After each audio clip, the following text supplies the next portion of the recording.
Umakyat na sa 14 ang bilang ng mga naputukan na dinala sa Jose Reyes Memorial Medical Center para gamutin.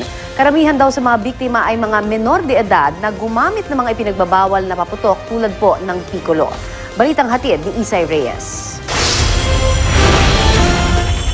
Nasa 14 na ang bilang ng mga pasyenteng naisugod sa Jose Reyes Memorial Medical Center dahil sa mga minor injuries mula sa paputok.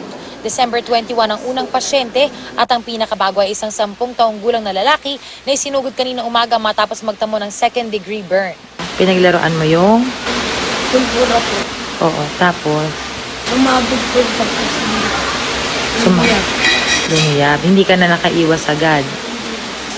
Eh, anong nararamdaman mo ngayon? Sakit? Umikit. Sa 14, isa pa lang naman ang kailangang i-admit. Sa kabuuan, 10 na ang nabiktima ng Piccolo, isang dahil sa 5-star at 3 naman ang di natukoy.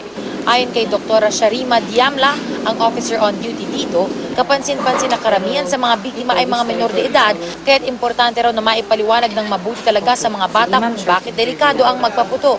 Simula pa raw noong 1 linggo ay naghahanda na ang ospital para sa kanilang New Year's operations. Sa ER, nakalatag na ang lamesa kung saan gagamutin ang mga pasyente.